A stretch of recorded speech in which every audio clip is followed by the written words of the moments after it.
আহ, নমস্কার। Indian monks পেজে সবাইকে স্বাগত। আজকে যোগা বাশিষ্ঠ সারের আলোচনা। যোগ বাশিষ্ঠ সারের আলোচনাটা সততই কঠিন, কারণ শাস্ত্রের একটি প্রকরণ গ্রন্থ, তার মধ্যে বলছে স্বয়ং বশিষ্ঠ মুনি, শুনছেন আবার কেনা অবতার রামচন্দ্র, যা শোনারই কথা নয়, কারণ সে তো অলরেডি জ্ঞানী, নইলে তাকে অবতার কেন বলা হবে? কিন্তু তিনি শুনছেন কেন না, ভবিষ্যতে আমাদেরকে এগুলো শুনতে হবে বলে। তো সেই যোগাবাশিষ্ঠ সার যেই গ্রন্থটি মূলত সাধু সমাজেই সর্বজন গ্রাহ্য এবং সর্বজন স্বীকৃত, গৃহস্থদের কাছে খুব একটা আপনি যোগাবাশিষ্ঠ সার এই বইটি দেখতে পাবেন না। অসীম কুমার দত্ত নমস্কার, সুবীর বড়ুয়া নমস্কার, সবাই ধীরে ধীরে লাইভে ঢুকছেন, সবাইকে আমার নমস্কার এবং প্রণাম। খুব একটা দেখতে পাবেন না, তার কারণ আমি গৃহস্থ সন্ন্যাসী বলে ডিফারেন্সিয়েট করছি না, আমি মানুষের চাহিদাটাকে ডিফারেন্সিয়েট করছি। কারণ বেশিরভাগ মানুষ চায় জীবনটাকে একটু ভালোভাবে কোনো মতে কাটাবো, আর এক দল চায় জীবনটাকে ফাটিয়ে কাটাবো। ফাটিয়ে মানে চুটিয়ে ভোগ করে কাটাবো। এই সাধু সন্ন্যাসীরা কিন্তু চুটিয়ে ভোগ করার দলে পড়েন। জিৎ নমস্কার, অভিজিৎ নন্দী নমস্কার, সুবীর বড়ুয়া নমস্কার, সবাইকে নমস্কার।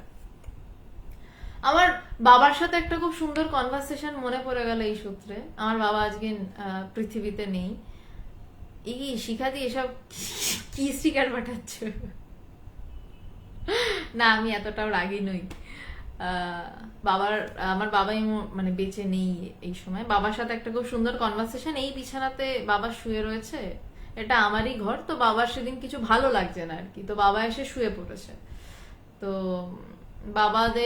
বাবাকে আমি তখন বলছি, বাবা একদমই এগেনস্ট ছিলেন যে তুমি কেন আধ্যাত্মিক চর্চা করবে। স্বাভাবিক, কোনো ছেলে মেয়ে আধ্যাত্মিক চর্চা করবে, সেটা কারোর বাবা মাই খুব একটা বোধহয় না সাপোর্ট করেন।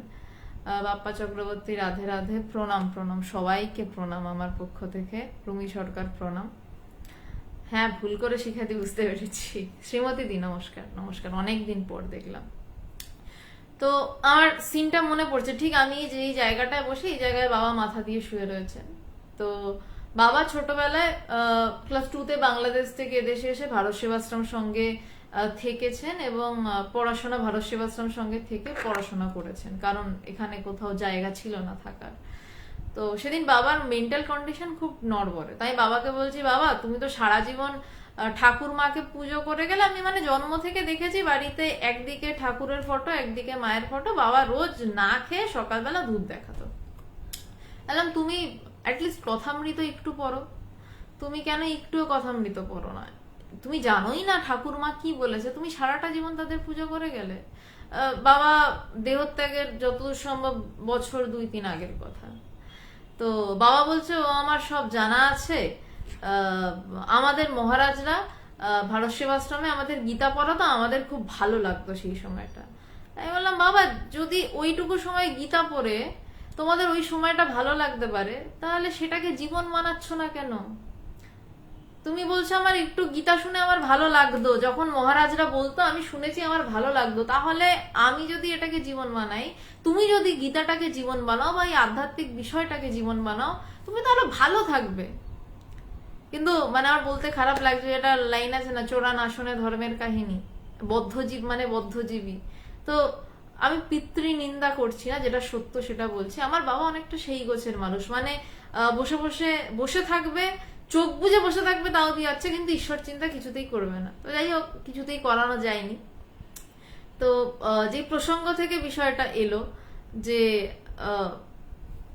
মানে আমাদের জন্য কিন্তু এত না, মলি দেরি করেননি আপনি, তুমি দেরি করনি, মানে আমিও সবে শুরু করেছি।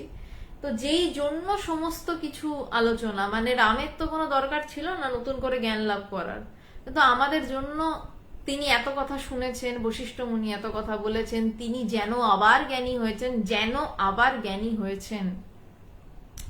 আজকের টপিকটা আমার নিজের খুব ভালো লেগেছে। যেই কথা থেকে এই বিষয়টা এলাম আমার বাবার বিষয়ে, যে কেন যোগা বাশিষ্ঠ সার সংসারীদের কাছে বেশি দেখা যায় না, সন্ন্যাসীদের কাছে বেশি দেখা যায়। তার কারণ সংসারীরা চায় ঠিক আমার বাবার মতন আমি একটু ভালো থাকবো, ভালোভাবে জীবনটা কাটিয়ে নিতে চাই। কিন্তু আসলে ভালোভাবে জীবনটা কিভাবে কাটবে সেইটা বুঝতে গেলে তাকে যোগা বাশিষ্ঠ সার করতে হবে, কারণ এখানে জ্ঞান লাভের কথা আছে। তোমার মন কিভাবে একটু ভালো থাকবে, তুমি একটু কিভাবে শরীর ভালো থাকবে, এই কথা বলা নেই এখানে। এখানে বলা হচ্ছে যে যে তোমার মন ভালো আছে কি মন্দ আছে, সে সেটাকে অনুভব করবে, সেটাকে বোধ করবে, তাকে অনুভব করার কথা বলা রয়েছে। কোথাও এই ধরনের শাস্ত্রে বলা নেই যে এটা করলে তোমার মন ভালো থাকবে, এটা করলে তোমার দিন ভালো যাবে। আমাদের গৃহস্থদের মধ্যে, আমি গৃহস্থ সন্ন্যাসী ডিফারেন্সিয়েট করছি মানসিকতার ক্ষেত্রে, কিন্তু আমি বারবার বলছি যার বিষয় আমি জ্ঞান লাভ করবো, আমি ভালো থাকবো, ফাটিয়ে ভালো থাকবো, সে কিন্তু যোগা বাশিষ্ঠ সার পড়তে চাইবে, সে নৈষ্কর্ম সিদ্ধি পড়তে চাইবে, সে অনেক কিছু পড়তে চাইবে। সে শুধু পড়তে চাইবে না, একটা সময় পড়তে পড়তে পড়া থামিয়ে দিয়ে সে যা পড়েছে সেটাকে অনুভব করতে চাইবে। কিন্তু যারা বলবে না জীবনটা একটু ভালো থাকতে চাই, আমি ঠাকুরের দর্শন পেলাম, এই রামের দর্শন পেলাম, আমি তাতেই খুশি বাবা, সে কিন্তু আলটিমেটটা পেল না, কিন্তু সে ওইটুকুতেই খুশি। তাই জন্যেই, হ্যাঁ সুদীপ বাবু আজকে আবার ভগবান ফিরে এসছে, তো সে আলটিমেটলি সেটাতেই খুশি যে সে একটু ভালো থাকবে। মানুষ থরি ভালো থাকতে জানে, সংসারীরা থরি ভালো থাকতে জানে, ভালো থাকবে বলে কি করলো না একটা বিয়ে করলো। আমি বিয়ের বিরোধী নই, আমি অনেকগুলো বেশ উৎসাহ দিয়ে মানুষকে বিয়ে দিয়েছি, যে যা চায় সে তাই করুক। সে ভালো থাকবে বলে বিয়ে করলো, বিয়ে করে কি করলো, কদিন পর ঝগড়া ঝামেলা করলো, তারপর হয় ডিভোর্স দিল, নয়তো ঝগড়া ঝামেলা করে করে জীবনটাকে কাটিয়ে দিল। বলছে কি আমি ভালোই মন্দে রয়েছি। আরে তুমি তো ভালো থাকতে চেয়েছিলে, তার সাথে মন্দ কোথা দিয়ে জুড়ে গেল? কিন্তু তারপরেও আমরা কিছুতেই কিভাবে ভালো থাকা যায় সেইটা যাব না। তো যাদের বিষয় যে আমি ফাটিয়ে ভালো থাকবো, তারা এই ধরনের বই পড়বে। আর যাদের বিষয় থাকবে যে ওই একটু ভালো দিন কাটলেই হয়, একটু শরীরটা ভালো থাকলেই হয়, তাদের জন্য অন্য বই রয়েছে, তারা অন্য বই পড়বে। আচ্ছা, আমি একটা জিনিস একটু জানতে চাই, প্রায় অনেকে লাইভে আপনারা ঢুকছেন, আমার কথা কি ক্লিয়ার? আমাকে দেখা যাচ্ছে পরিষ্কার, আমি বুঝতে পারছি, আমার কথা কি ক্লিয়ার? যদি একটু আপনারা জানান তো আমার খুব সুবিধা হয়, কারণ বৃষ্টি পড়ছে তো ইন্টারনেটটা মাঝে মধ্যেই ভীষণ রকম ট্রাভেলস দিচ্ছে। আজকের যে বিষয় নিত্য প্রাপ্ত, বিষয়টা এটা নয় নিত্য প্রাপ্ত, প্রশ্ন আছে একটা, নিত্য প্রাপ্ত কেন এই প্রশ্ন চিহ্নটা রাখলাম, কারণ যা নিত্য তা আবার পাবো কিভাবে? যা নিত্য তা তো প্রাপ্তব্য নয়,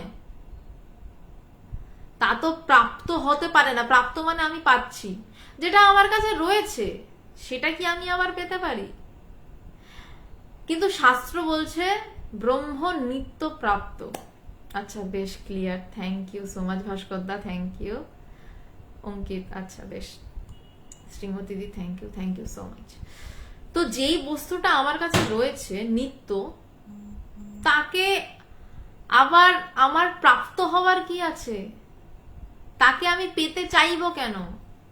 একজন আগের লাইভে কমেন্ট করেছিলেন যে কি করে তাড়াতাড়ি ব্রহ্মজ্ঞান লাভ হতে পারে। তাড়াতাড়ির তো প্রশ্নই নেই, মানে লিখেছিলেন তাড়াতাড়ির জায়গায়, তাড়াতাড়ির তো প্রশ্নই নেই, রকিবুল প্রণাম, তাড়াতাড়ির প্রশ্নই নেই। কথাটা হচ্ছে আমি তো এখনই হয়ে রয়েছি, আমি তো এখনই সে হয়ে রয়েছি, উই আর অলরেডি দ্যাট। স্বামীজির ভাষায়, স্বামীজির ভাষা বলে আমাদের মেনে নিতে হবে এমন কথা কোথাও বলছে না, তা বলছি না। আমি বলছি আপনি সত্যি এখন তাই হয়ে রয়েছেন। তো যে তাই হয়ে রয়েছে, এবার আমি বললাম হ্যাঁ আমি তো তাই হয়ে রয়েছি, তাহলে আমার আর এত কিছু শোনার কি দরকার, এত কিছু বোঝার কি দরকার? দরকার আছে কেন? যে ইউ আর অলরেডি দ্যাট, তুমি যে সেটাই, তুমি যে হয়ে রয়েছো সেইটা বোঝার নামই ব্রহ্মজ্ঞান। এতটাই সহজ বস্তু। যেমন আমার কাছে এই এই এই মোবাইলটা আছে, কিন্তু ধরো আমি জানি না মোবাইলটা রয়েছে, কোনো ড্রয়ারে হারিয়ে পড়েছিল, হঠাৎ ড্রয়ার টেনে দেখলাম আরে আমার কাছে মোবাইলটা রয়েছে। এটাই হচ্ছে ব্রহ্মজ্ঞান। আমার কাছে যা রয়েছে সেটাকে আমি বুঝলাম আমার কাছেই রয়েছে। তাই জন্য আমি আজকে টপিকটা রেখেছি যে নিত্য প্রাপ্ত। শাস্ত্র বোঝাতে গিয়ে অনেক কিছু বোঝায়। যেমন মা বাচ্চা বেলায় মা চাঁদ দেখায় আমাদেরকে কেমন করে, প্রত্যেকেরই এইটা রয়েছে, যাদের নেই তারা বলবে না একটু। আর আজকের টপিকটা একটু বেশ মজার রয়েছে, একটু কঠিনও রয়েছে, একটু কমিউনিকেট করলে ভাল লাগবে। মানে আপনারা যদি একটু বলেন যে বুঝতে অসুবিধা হচ্ছে কি হচ্ছে না, একটু যদি কমেন্ট করে জানান তাহলে একটু সুবিধা হয়।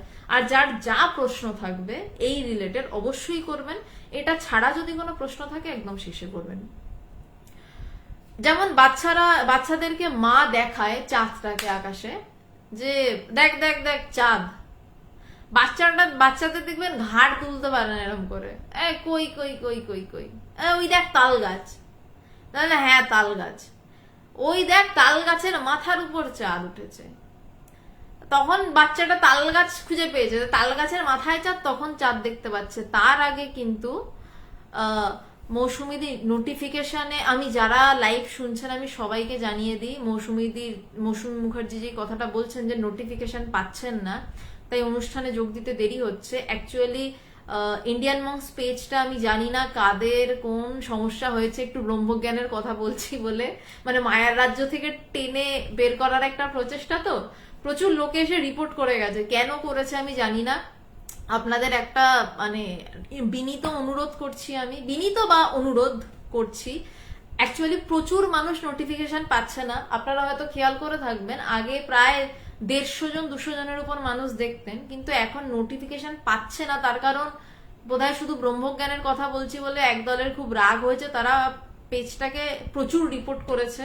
তো এই রিপোর্টের হাত থেকে যদি বাঁচতে হয় তাহলে যারা শুনছেন তাদের কাছে আমার অনুরোধ, যদি একটা করে কমেন্ট করে দিয়ে যান বা অনেকগুলো কমেন্ট সেকশন থাকে তাহলে পেজটা আবার বাড়তে পারে, নোটিফিকেশন মানুষের কাছে পৌঁছাতে পারে। আর একটা যদি হয়, মানে এটার সাথে যদি আপনারা অনুষ্ঠানটা শেষে পেজে দেখবেন রিভিউ বলে একটা জায়গা রয়েছে, সেখানে গিয়ে যদি রিভিউ একটা করে দেন তাহলে আস্তে আস্তে পেজের রিচটা আবার বাড়বে। কারণ এত পরিমাণ রিপোর্ট পড়েছে এই পেজটার উপরে, ওই যে বললাম জানি না কেন ব্রহ্মজ্ঞানের কথা বলছি তাই কিছু মানুষের খুব রাগ হয়েছে হয়তো, তারা প্রচুর রিপোর্ট করেছে। তাই জন্য মৌসুমীদি আপনার মানে তোমার মতনই, তাই জন্য অনেকের কাছেই যে প্রোগ্রাম যে শুরু হচ্ছে বা প্রোগ্রাম যে হবে এই নোটিফিকেশনটুকুও পাচ্ছে না। মানে প্রচুর মানুষ আমাকে ইনবক্সে বলেছেন যে তোমরা কি প্রোগ্রাম করছো না, তোমরা কি আর বেদান্ত বলছো না। তো আপনারা যদি একটু রিভিউ দিয়ে দেন, আর যদি অনুষ্ঠান চলাকালীন বা অন্য যে কোনো পোস্টে একটু বেশি পরিমাণে কমেন্ট, হোয়াট এভার এলস, মানে থামস আপ বা হোয়াট এভার এলস, যেটা একটা ট্যাকটিক্স আর কি ফেসবুকের, আমি একটু টপিক থেকে সরলাম, সরি, যদি একটা কমেন্টস করে দেন, মানে সেটা হোয়াট এভার এলস করতে থাকেন, তাহলে রিচটা বাড়ে পেজের আর কি, নয়তো কেউই প্রায় নোটিফিকেশন পাচ্ছে না, প্রচুর মানুষ। তো যাই হোক, যেই জায়গাটায় বলছিলাম যে যেই বস্তুটা আমরা সবসময় হয়েই রয়েছি সেটাকে আবার কেন প্রাপ্ত করতে হবে। এবার যেহেতু ওই বাচ্চাটা ডাইরেক্টলি চাঁদ দেখতে পারে না, তাই জন্য আমাদের সমস্ত শাস্ত্র বিভিন্ন কিছুতে তাই বলা হচ্ছে ব্রহ্ম নিত্য প্রাপ্ত। কিন্তু যে বলছে সে জানে ব্রহ্ম নিত্য প্রাপ্ত হতেই পারে না, কারণ ব্রহ্ম নিত্য। নিত্যটাও একটা শব্দ দিয়ে ঘেরা, আমরা একটা শব্দ দিয়ে ঘিরেছি, ব্রহ্ম নিত্য প্রাপ্ত সব ছেড়ে দিন, বাদ দিন। আমরা ব্রহ্ম বিষয়টাকে একটা শব্দ দিয়ে ঘিরেছি, কারণ ঘিরতে বাধ্য হয়েছি। না, আমি 22 তারিখ লাইভ করিনি, আমরা ঘিরতে বাধ্য হয়েছি শাস্ত্রকারেরা, কারণ যা অনুভব করছি সেইটাকে তো মুখে বলা যাচ্ছে না। তাকে কি বলা যাচ্ছে না? তিনি অবাং মনস গোচরম, অবাং মনস গোচরম, তিনি বাক্য, বাং মনস মন, তার গোচরের অতীত, অবাং মনস গোচরম, তিনি বাক্য এবং মনের অতীত। বড়জোর এটা দিয়ে বর্ণনা করা যাচ্ছে, কিন্তু কিছু একটা দিয়ে তো বলতে হবে। হাওয়া হাওয়া তো বলতে পারি না, হাওয়াটাও মিথ্যা কথা, তিনি হাওয়াও নন, তিনি একজন মানে কেউ কেউ থাকে যে মানে চেষ্টা করে মানুষকে বোঝানোর যে হ্যাঁ আমার জ্ঞান লাভ হয়েছে, মানে এটা একটা বেশ সার্টিফাইড ব্যাপারটা পারতো যে আমার জ্ঞান লাভ হয়েছে। তো একজন একবার একদিনকে বলছে যে সেইখানে না কিচ্ছু নেই, হাসতে হাসতে মানে চেয়ার থেকে প্রায় পড়ে যাচ্ছিলাম। সেখানে কিছু নেই নাকি সেখানে কিছু আছে, সেটা মুখে কি আদৌ বলা যায়? তিনি শূন্য নাকি তিনি পূর্ণ, কেউ তো মুখে বলতে পারেনি। কিন্তু মানে কিছু মানুষ থাকেন যারা দেখাতে জানে আমার জ্ঞান লাভ হয়েছে, মানে দেখাতে জানে, আমার তাতে কোনো আপত্তি নেই, মানে কিন্তু এই অদ্ভুত কথাগুলো বেরোয়। মানে জ্ঞান লাভ হলে যেই কথা, আর জ্ঞান লাভ না হয়ে সে যদি সেই জায়গার কথা বলতে যায়, যেমন কথায় কথায় ধরা পড়ে, তার একটা উদাহরণ আপনাদের দিলাম যে সেই জায়গায় কিচ্ছু নেই। আরে দূর মশাই, সেই জায়গায় পূর্ণ না সেই জায়গায় শূন্য, সেটা আপনি বুঝছেন কি করে? যখন একাকার হয়ে রয়েছেন সেটা শূন্যই বা কি করে হয়, পূর্ণই বা কি করে হয়? যা একাকার তাই তো একাকার। তো সেই জন্য নিত্য তিনি স্বয়ং হয়েই রয়েছেন। নিত্য বলাটাও ভুল, ব্রহ্ম বলাটাও ভুল। সরি, আমি লাইট পাশে রেখে জ্বালাতেই ভুলে গেছি আজকে। আশা করি একটু বেটার লাগছে। তো তিনি শূন্য না তিনি পূর্ণ, তিনি যেমন তিনি তেমন, তাকে ব্যাখ্যা করা যায় না বলি অবাং মানস গোচরম বলছে। কিন্তু তাও কিছু বলতে হয়, তাই জন্য তার নাম দেওয়া ব্রহ্ম। তাই জন্য তাকে বলছে তিনি নিত্য প্রাপ্ত, যে তিনি সবসময় পেয়েই আছেন। কিন্তু আদৌ ভেবে দেখুন তো, নিত্য যা তা কি প্রাপ্ত হতে পারে, পাওয়া যায়? যা নিত্য তা তো রয়েছেই, আদি অনাদি অনন্তকাল ধরে রয়েছে। এবার আমি যোগাবশিষ্ট সারে ঢুকেই নিত্যপ্রাপ্ত শব্দটা আমি যোগাবশিষ্ট সার থেকেই নিয়েছি, কিন্তু নিয়ে যখন আমি পোস্টার বানানোর জন্য আমি এই শব্দবন্ধটি দিচ্ছিলাম, তখন মনে হলো নিত্য আবার প্রাপ্ত, তাই একটা কোশ্চেন মার্ক দিয়ে দিয়েছি, নিত্যপ্রাপ্ত। কিন্তু বোঝানোর জন্য অনেক কিছু বলতে হয়, এবং শেষে গিয়ে বোঝা যায় যে যত শাস্ত্র, আমি আবার রিপিট করছি, আই রিপিট দ্যাট, যত শাস্ত্র, যত কিছু, যত যা শুনেছি আমরা এতদিন, সেই জায়গায় পৌঁছালে বোঝা যায় কিছুই কিছু নয়। কিন্তু বোধ করা যায়, কিন্তু এক্স্যাক্টলি কি কিছুতেই কিছু ওই জায়গাটা, মানে যেটা বলা হচ্ছে সেটা নয়। কারণ যা বলছি, যা বুঝছি, আমাদের জানা এবং বোঝাটা আমাদের মনের দেওয়ালের গণ্ডি, আমাদের বুদ্ধির দেওয়ালের গণ্ডি দিয়ে সীমিত। আমরা আমাদের বুদ্ধিটা দিয়ে আমাদের মন বুঝছে বা আমাদের ব্রেন বুঝছে, কিন্তু আমি যেই জায়গার কথা বলছি সেই জায়গাটা ব্রেনের পার, বুদ্ধির পার, মনের পার। সুতরাং শাস্ত্র অনেক কিছুই বলতে বাধ্য হয়েছে, না বলে উপায় নেই, বোঝাতে পারবে না তাই। অনেক কিছু আমিও বলতে বাধ্য হই, না বলে বোঝানো যাবে না তাই। কিন্তু আসল কথা হচ্ছে নিত্য প্রাপ্ত হয় না। যা নিত্য তা নিত্যই, সেটাকে আবার পাওয়া যায় না। তো আমি শুরু করছি যোগাবশিষ্ট সার থেকে। বলছে ব্রহ্ম সাধকের নিত্য সিদ্ধ স্বরূপ, উহা নিত্য প্রাপ্ত ও অবিদ্যা বশতই অপ্রাপ্তের ন্যায় ভ্রম হইয়া থাকে মাত্র। লাইনটা কি বলছে? যে ব্রহ্ম সাধকের নিত্য সিদ্ধ স্বরূপ, যে সাধক বলছে তার কাছে ব্রহ্ম নিত্য সিদ্ধ স্বরূপ, তার কাছে সবসময় সে জাগরুক। আলাদা করে তাকে ব্রহ্মকে খুঁজতে বেরোতে হয় না, আলাদা করে তাকে ব্রহ্মকে পাওয়ার চেষ্টা করতে হয় না। তার কাছে রয়েছে, সে সবসময় বোধ করছে যে হ্যাঁ আমি সেই। উহা নিত্যপ্রাপ্ত, বলছে সেটা নিত্যপ্রাপ্ত, সবসময় তা রয়েছে, এবং অবিদ্যাবশত অপ্রাপ্তের ন্যায় ভ্রম হইয়া থাকে মাত্র। বলছে কখন হয়? বলছে অবিদ্যাবশত।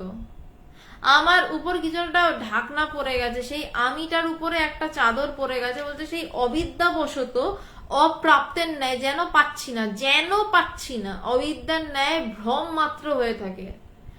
যেন আসছে এখানে, বলছে যেন ভ্রম হইয়া থাকে। ভ্রমটাও কিন্তু বলছে না ভ্রম হয়ে থাকে, ভুল হয়ে থাকে। আমি যে নিজেকে ব্রহ্ম বলে বুঝতে পাচ্ছি না, বলছে সেটাও যেন বুঝতে পাচ্ছি না, তার কারণ আমার ভ্রম সেটাও যেন, সবটাতেই যেন, কারণ আসলটা তো নিত্য। জীবের স্বস্বরূপে সংসার দুঃখের লেশমাত্র নাই। আসল কথা, আমাদের প্রচুর দুঃখ না সবার? আপনারা যারা শুনছেন সবারই কিছু না কিছু দুঃখ তো রয়েছে বটেই, কিন্তু বলছে যে আমাদের সেই রূপে, আমার রূপে নয়, আমার আসল রূপে নয়, বিবেকানন্দের আসল রূপে নয়, আমার গুরু ভগবানের আসল রূপে নয়, আপনারই নিজের আসল রূপে দুঃখ কষ্টের লেশ মাত্র নেই সেই জায়গাতে। দুঃখ কষ্টের লেশ কোথায় আসছে? যখন আমার মন আসছে। আপনার প্রচন্ড দুঃখ, আপনার পাটা কেটে বাদ হয়ে গেছে অ্যাক্সিডেন্টে, আপনি একদম ডিপ স্লিপে চলে গেলেন বা আপনাকে অজ্ঞান করে দেওয়া হলো, যেখানে আপনার নার্ভ অকেজো হয়ে গেল এবং আপনার ব্রেনে কোনো সিগন্যাল পাঠাচ্ছে না, আপনার ইন্দ্রিয় জোর করে অফ করে দেওয়া হলো, আপনি কিছুই বুঝতে পারছেন না। কিন্তু আবার যেই মুহূর্তে উঠলেন সেই মুহূর্ত থেকে ওরে বাবারে আমার পা কোথায় গেল রে শুরু হলো, ডিপ্রেশন শুরু হলো, আপনাকে কাউন্সিলিং করতে যেতে হচ্ছে। তার মানে মন যখন নোঙর ফেলছে, নদীতে নৌকা নোঙর ফেলে না, নয়তো নৌকাটা ভাসে, তেমনি আসল রূপটা কিন্তু আমাদের ভাসছে। যখন সেটাতে মন নোঙর ফেলছে, যখন মনে আটকাচ্ছে দড়িটা, মন বুদ্ধির দড়ি দিয়ে আটকে দিল, তখনই আমাদের দুঃখ শুরু, আমাদের কষ্ট শুরু, আমাদের অনেক কিছু সমস্যা শুরু, আমাদের নানান সমস্যা শুরু। তাই বলছে যে আপনাদের, আমি বলছি আপনাদের যারা শুনছেন প্রত্যেকেরই কিছু না কিছু সমস্যা, কিন্তু সমস্যার সমাধান কোথায়? আমরা সমস্যার সমাধান খুঁজি বাইরে। এটা করলে এটা ঠিক হবে, ওটা করলে সেটা ঠিক হবে, সেটা করলে ওটা ঠিক হবে, এই করতে করতে একটা প্রবলেম সলভ করি আর একটা প্রবলেম শুরু হয়। আজকে না শুরু হোক কাল শুরু হয়, কাল না শুরু হোক 7 দিন পর শুরু হয়। কিন্তু বলছে আসলে যদি সেই জায়গায়, সেই স্বরূপে, তাহলে প্রবলেমের শুরুও নেই শেষও নেই, প্রবলেমের আদিও নেই অন্তও নেই, কষ্টের শুরুও নেই শেষও নেই। যদি কষ্ট পাওয়া বন্ধ করতে চাও তাহলে জ্ঞান লাভ করো। আর জ্ঞান লাভ করাটা সব থেকে সহজ এই জন্য, কারণ ওটা তোমার ভিতরেই হয়ে বসে রয়েছে এবং তুমি এখনো বসে রয়েছে ওটা হয়ে। তুমি এখন যে শুনছো, আপনারা যে শুনছেন এখনো হয়ে বসে রয়েছেন, শুধু বুঝতে পারছে না, হচ্ছে না। মানে সাধু সন্ন্যাসীরা পাহাড় পর্বতে জঙ্গলে তপস্যা করে পাগল হয়ে যাচ্ছে, জন্ম জন্মান্তর তপস্যা চলছে শুধু এইটা বোঝার জন্য আমি সেই ব্রহ্ম। কে তপস্যা করছে না? যে ব্রহ্ম, সেই তপস্যা করছে। কেন তপস্যা করছে? সেই যে ব্রহ্ম, সেটা বোঝার জন্য। এর থেকে বড় স্ট্যান্ড আপ কমেডি কোথাও শুনেছেন? এটা স্ট্যান্ড আপ কমেডি, এটা কখনো আবার বসে থাকা কমেডি। এত বড় স্ট্যান্ড আপ কমেডি, মানে কমেডি, এত বড় comedian, we are the great comedian, যে আমরাই আমাদের দুঃখ কষ্ট সরানোর জন্য আমরা বাইরে সাহায্য খুঁজি, যেখানে আমরাই আমাদের দুঃখ কষ্ট নিজেই সরাতে পারি। তার জন্য আবার আমরা কেঁদে কেটে একসা হই। আমরা কত বড় জোকার ভাবতে পারছেন? আমরা আমাদের দুঃখ ভুলতে জোকারের খেলা দেখি। এদিকে আমাদের ভিতরের যে জোকার, সে যে আমাদের নাচিয়ে কুদিয়ে খেলা দেখিয়ে একদম লাট্টুর মতন পাক খাওয়াচ্ছে, আমরা বুঝি না। আবার আমরা যে সেই সমাধানটাও সেখানে আমরা সেটাও বুঝি না। সেটা খুঁজতে গেলে আমরা একবার বলি পাহাড়ে যাব, একবার বলি জঙ্গলে যাব, একবার বলি আমাকে একটু বসে থাকতে দাও। নিজেই আমি যেটা, সেটাই আমি বুঝতে পারি না। আমাদের থেকে বড় জোকার কেউ আছে? আমি কাউকে অপমান করছি না, সরি, কিন্তু আমি সত্যটা বলছি। আমাদের থেকে একটু প্রশ্ন করুন তো। আমি আমাকে খুঁজছি আমার দুঃখ কষ্ট নাশের জন্য, আমি আমাকে খুঁজছি, আমি মানে সেই ব্রহ্ম, আমি আমাকে খুঁজছি আমার দুঃখ কষ্ট নাশের জন্য, আর আমি আমাকে খুঁজে পাচ্ছি না। ছোটবেলায় লুকোচুরি খেলতেন, আমরা প্রত্যেকটা মুহূর্তে নিজেদের সাথে নিজেরা লুকোচুরি খেলি। ব্রহ্মের কথা তো ছেড়ে দিন, মনের চিন্তার সাথেই আমরা লুকোচুরি খেলি। আমরা মনের চিন্তার মুখোমুখি দাঁড়াতে পারি না। আমরা নিজেদের চিন্তাকে বিভিন্ন বুদ্ধি দিয়ে গ্যাটিস দিতে থাকি। গ্যাটিস একটা খুব নতুন প্রচলিত শব্দ, আগেও প্রচলন ছিল, আগে তাপ্পি শব্দটা ছিল। আমরা আমাদের নিজেদের কোনো ভুল চিন্তাকে, শর্মিষ্ঠা দি জয়গুরু, আমরা আমাদের কোনো ভুল চিন্তাকে আমরা তাপ্পি দিতে থাকি। তাপ্পি দিয়ে কিসের তাপ্পি? না বুদ্ধির তাপ্পি। না ও আমাকে এটা করেছে তাহলে আমি ওর সাথে এটা করব, না ও আমার ফোনের কল রেকর্ড করে আমার একটা শত্রুর কাছে ছেড়ে দিয়েছে, দাঁড়া বেটা ওকে আমি বাগে পাই ব্যবস্থা নেব। আরে ছেড়ে দাও না, লিভ ইট, বাদ দাও না। বিষয় বাদ দাও না, যে করেছে সে একদিন নিজেই লজ্জিত, সে নিজেই লজ্জায় লজ্জিত হইতে বাধ্য। ছেড়ে দাও না, লিভ করো না। যে ফালতু কাজ করেছে সে ফালতু কাজের দামটা পেয়ে যাবে। নতুন করে বুদ্ধি আটবার কিছু নেই। আমরা বাইরে তাকে কি করতে পারি, আমরা বড়জোর একটা টাইট দিতে পারি, তারও কোনো কুকর্ম সামনে এনে টাইট দিতে পারি। এটা আমার বুদ্ধি বলছে যে না, আমি তো কোনো ভুল কিছু বলিনি, কিন্তু সে আমার একটা বাজে কথা রেকর্ড করে ছেড়ে দিল, যেটা বিশ্বাস করে বললাম। প্রচুর এরকম হয়, এমএমএস ভাইরাল হচ্ছে, ভিডিও ভাইরাল হচ্ছে, রেকর্ডিং ভাইরাল হচ্ছে, রেকর্ডিং ভাইরাল হওয়া নিয়ে রাজনীতির ময়দানও তোলপাড় হচ্ছে, অনেক কিছু হচ্ছে। কিন্তু সাধকের কি উচিত,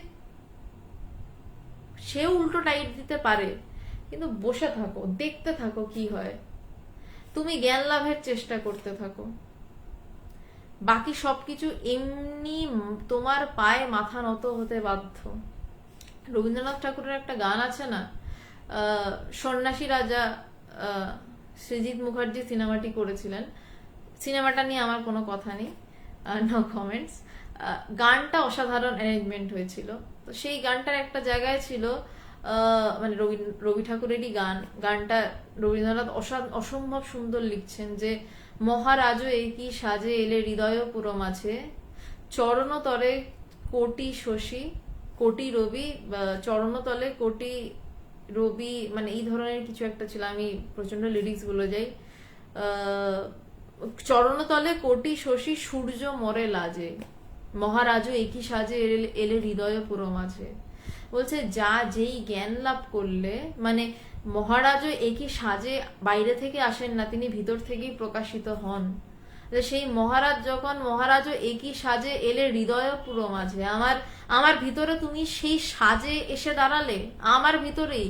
বলছে সেই সময় কোটি চন্দ্র সূর্য আমার পায়ে এসে মাথা ঠোকে, কিন্তু আমার তার দিকে আর ভ্রুক্ষেপ থাকে না।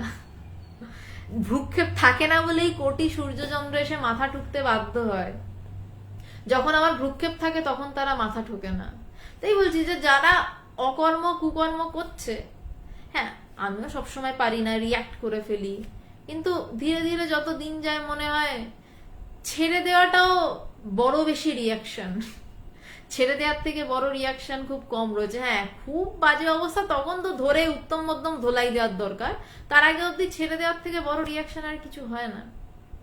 সে একদিন না একদিন ঠিক তার কাজের ব্যাকিং ঠিক পেয়ে যাবে, এবং ঈশ্বর সময় করে দেবেন।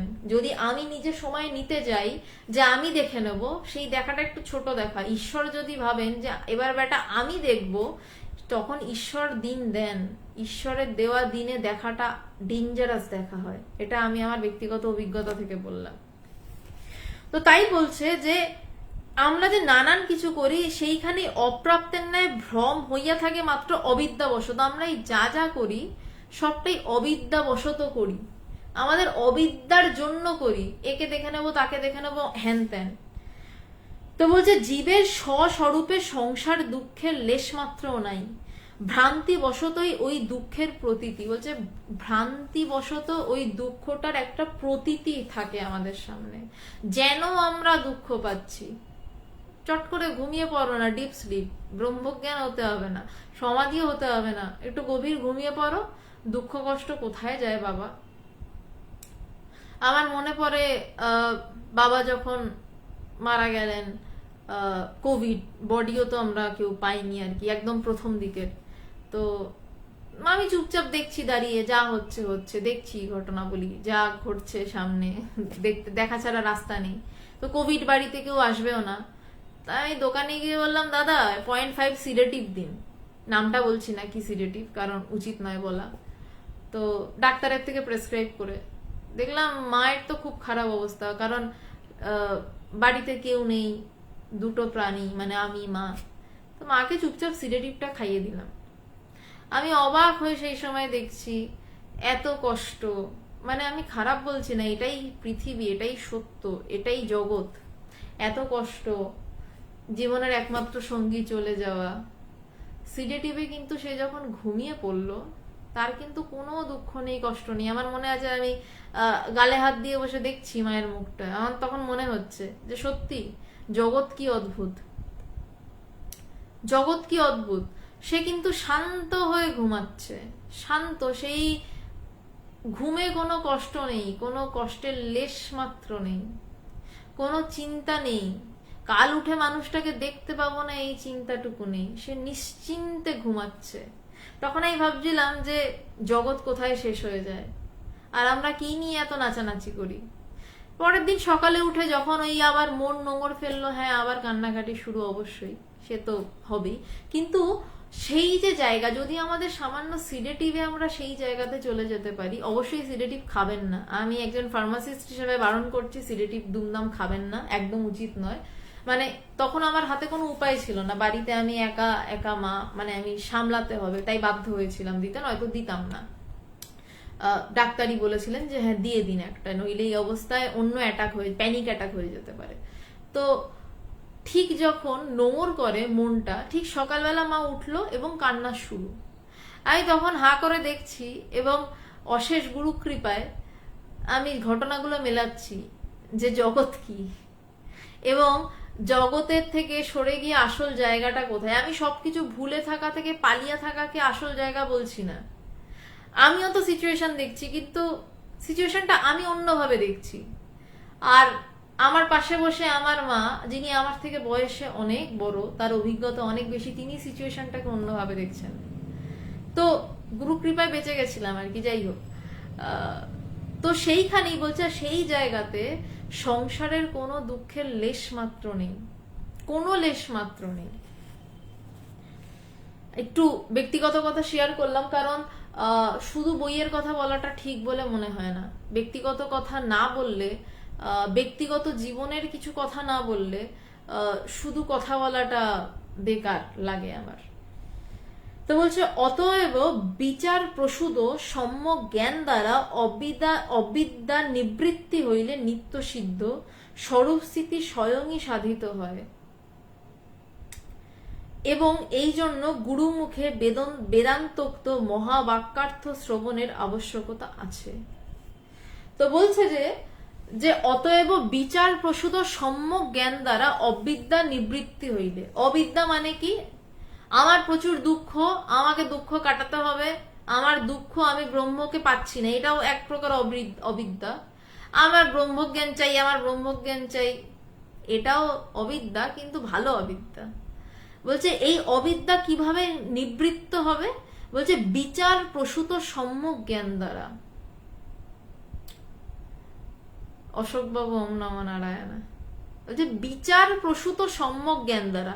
প্রথমেই তো আমি বুঝে যাব না আমি সেই ব্রহ্ম এবং আমাকে কিছুই স্পর্শ করবে না। বলছে তখন কি করো না, বিচার করো যে আদেও কি এই জগৎটা আছে, এই জগতের এই যে দুঃখ কষ্ট তা কি আদেও আছে, বোধ করছে কে। যদি আমি একটু আমি খুব অল্প বিচারের ধারা বলছি, যে কে বোধ করছে, আমি বোধ করছি, আমিটা কে, আমি মানে মনটা, বা ধরে নি ব্রেনটা, নট মন আর ব্রেন সেম। ব্রেন একটা যন্ত্রের মতন কাজ করছে, গুরু মস্তিষ্কের হাইপোথ্যালামাসে গিয়ে যা হিট করছে সেটা মন ব্রেন দেখাচ্ছে, কিন্তু তার সাথে যদি মন না জুড়ে থাকে তখন কিন্তু সেই জায়গাটা দেখাচ্ছে না। যেমন আমি এখন বেদান্ত বলছি, বা আমি একটা মন দিয়ে সিনেমা দেখছি, আমার হাইপোথ্যালামাস সেই সিনেমাটাকে অ্যাকসেপ্ট করছে, আমার চোখে পড়ছে, সেই আমার চোখে বিভিন্ন ব্যাপার রয়েছে, আমি যাচ্ছি না অত ডিটেলসে, কিন্তু আমার সামনে দিয়ে একটা বিড়াল চলে গেল, আমি দেখতে পেলাম না। আমার চোখের সামনে দিয়ে একটা বিড়াল চলে গেল, আমি দেখতে পেলাম না। কেন পেলাম না? আমার চোখ ঠিক রয়েছে, আমার চোখে বিড়ালটারও প্রতিচ্ছবি পড়েছে, সেটাও গুরু মস্তিষ্কের হাইপোথ্যালামাসে ধাক্কা মেরেছে, কিন্তু কেন দেখতে পেলাম না? কারণ আমার মনটা যুক্ত নয়। হয়তো একটা গির্জার ঘন্টা বাজলো, আমার শ্রবণেন্দ্রিয় তো ঠিকঠাক, কিন্তু আমি মন দিয়ে সিনেমা দেখছি, আমি গান শুনছি, তাই আমি ঘন্টা শুনতে পেলাম না। হয়তো মা বলছে যে বেল বাজিয়ে যাচ্ছে শুনতে পাচ্ছি না, আমি সিনেমা দেখছিলাম শুনিনি। এমন ভাবে সিনেমা দেখিস যে বেলই শুনতে পাস না, সবার জীবনে ঘটে। তো সুতরাং ব্রেন এবং মন আলাদা, আমি দুটোকে গোলাচ্ছি না, কিন্তু আমি বোঝানোর জন্য বলছি।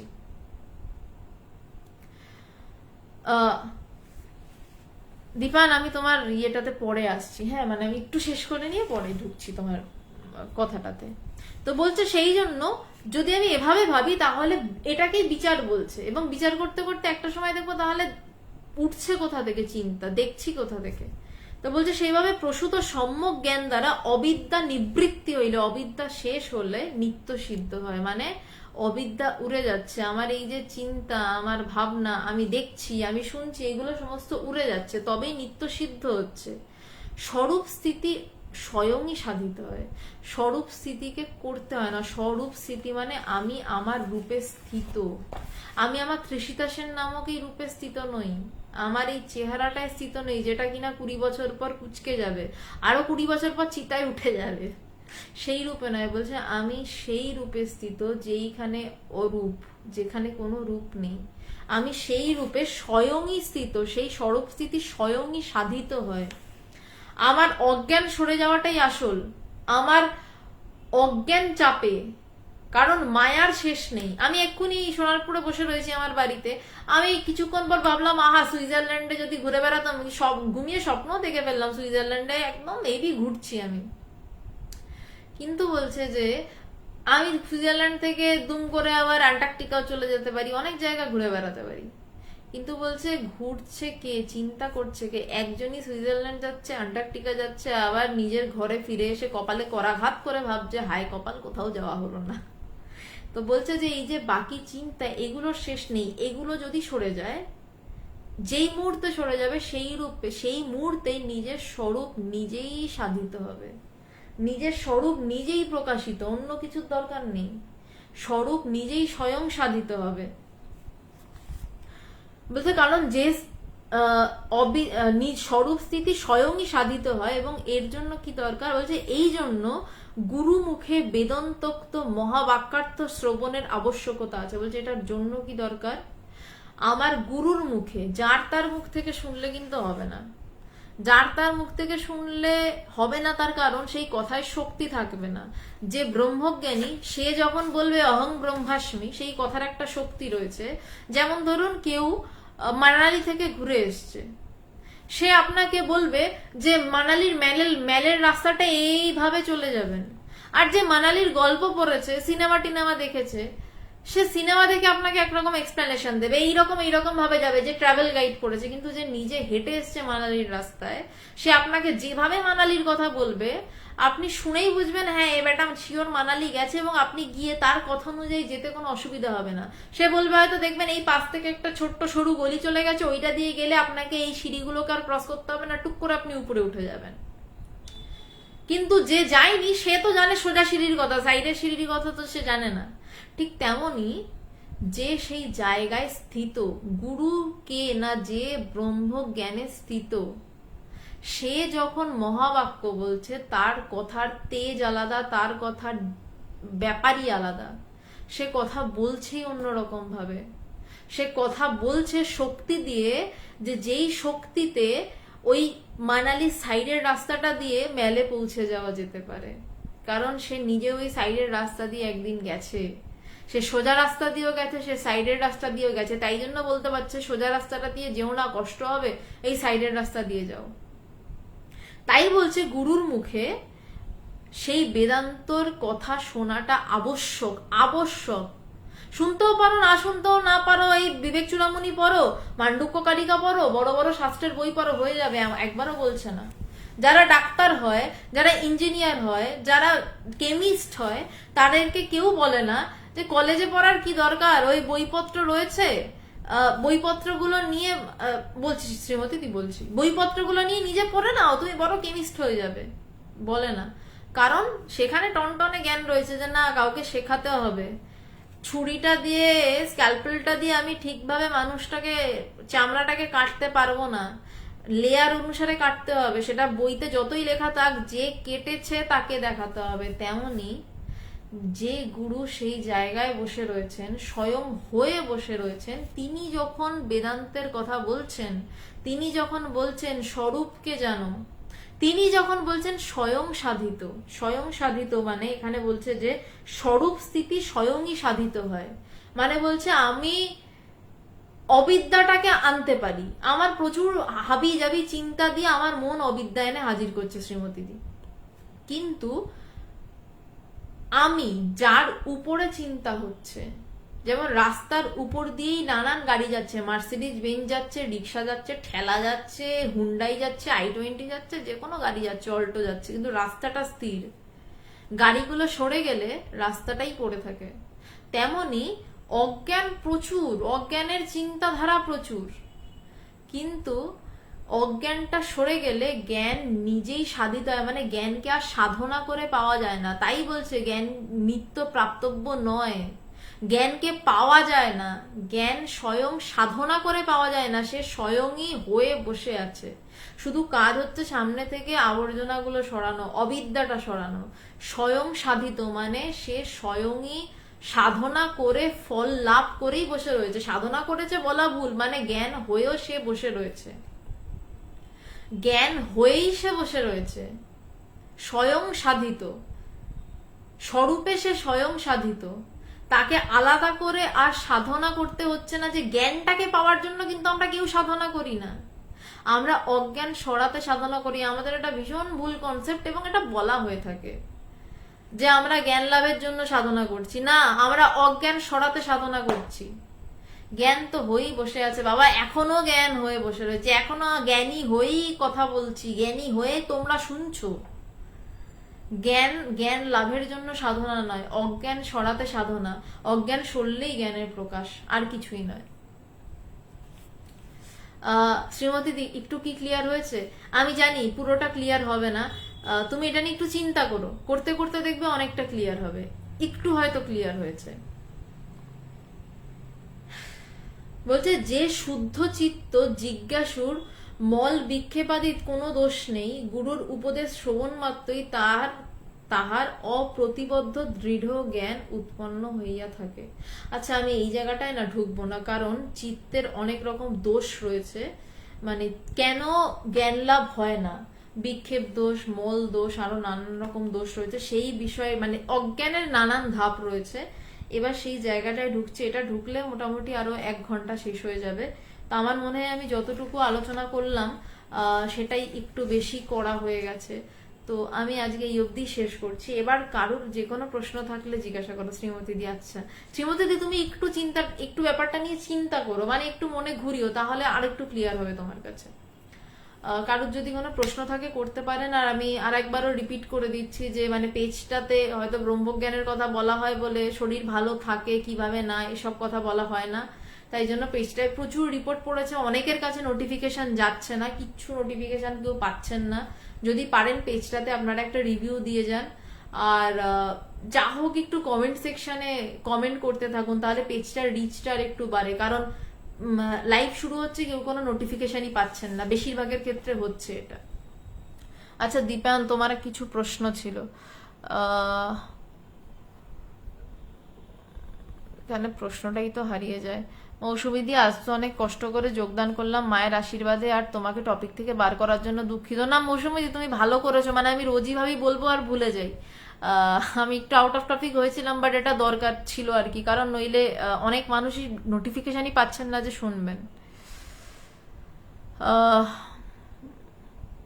মলি বণিক, আচ্ছা দি ভাই, তোমার মনের সাথে বুদ্ধি মিলে গেলে কি ঈশ্বর চিন্তা আসে? মনের সাথে বুদ্ধি মিলে গেলে, মন আর বুদ্ধি একসাথেই তো সারাক্ষণ থাকে, বুদ্ধি তো মন ছাড়া থাকতে পারে না। একটু ভেবে দেখো তো মলি, বুদ্ধি তোমার মন ছাড়া কি থাকে? আমি এই টাস্কটা দিলাম তোমায়, বুদ্ধি মন ছাড়া থাকে, এটা একটু ভাবো। শুক্রবারের বেদান্ত সাধনার রাত 9টা থেকে লাইভ রয়েছে, আমাকে উত্তরটা তুমি দিও তো, বুদ্ধি কি আদৌ মন ছাড়া থাকে?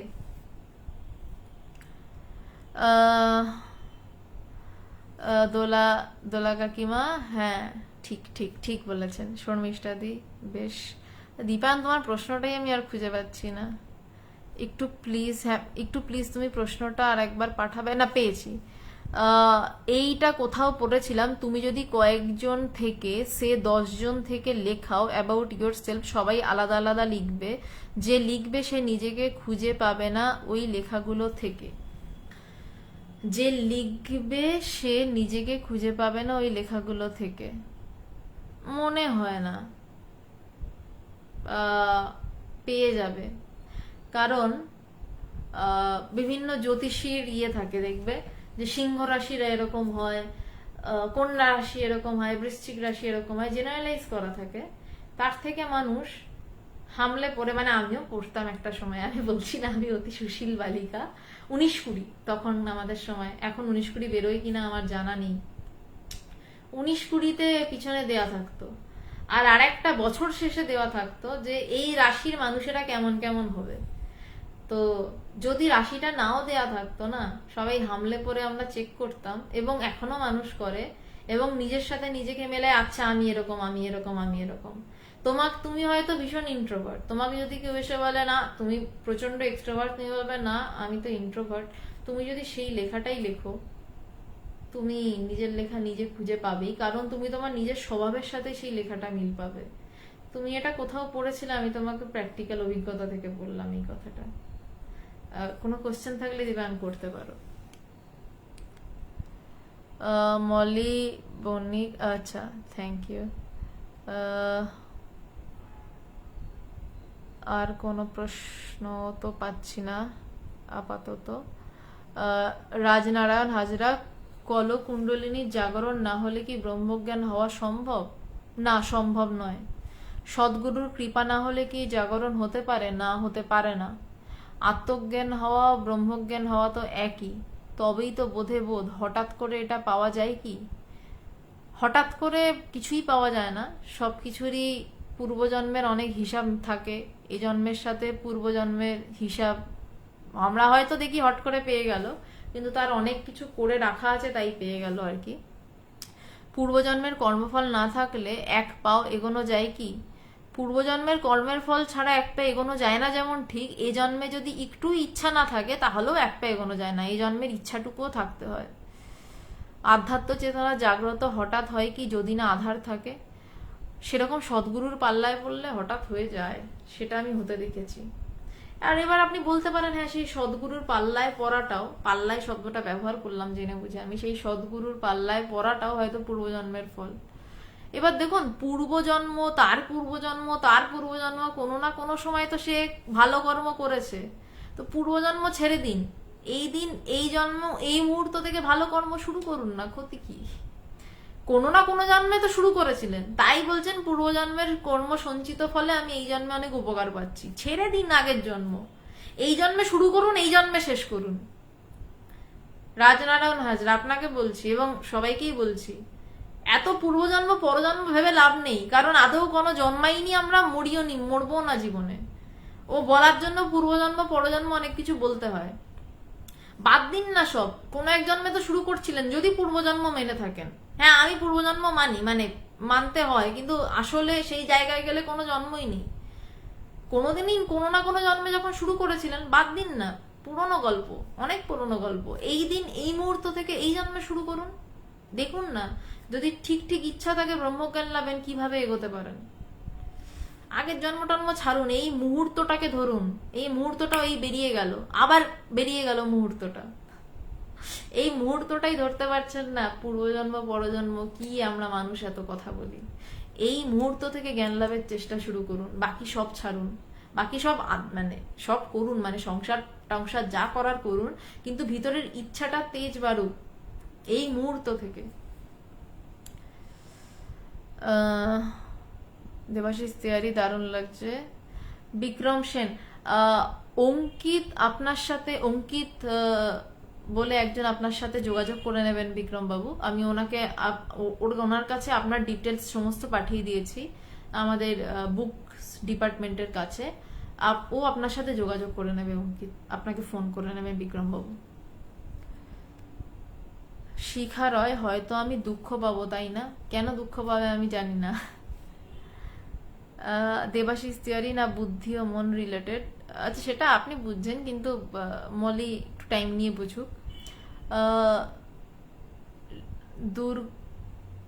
অঙ্গন দূর করা সহজ পথ, অঙ্গন মানে বুঝলাম না কাকিমা, শ্যামাশ্রী কাকিমা, বুঝলাম না কি বলছো। অঙ্গন দূর করা সহজ পথ মানে বুঝলাম না, একটু যদি একটু বা ইংলিশেই লেখো, কোনো অসুবিধা নেই, আমি বিষয়টাই বুঝতে পারছি না তুমি কি বলতে চাইছো।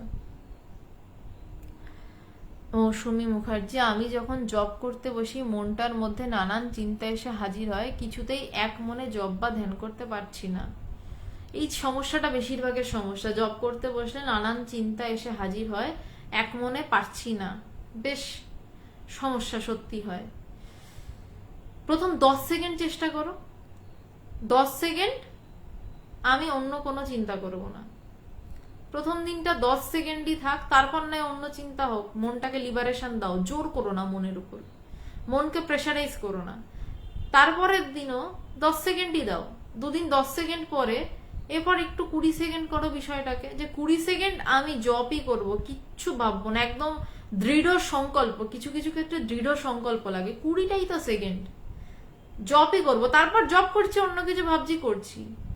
এই 10 সেকেন্ড, 20 সেকেন্ড, 30 সেকেন্ড করতে করতে 1 মিনিটে যাও।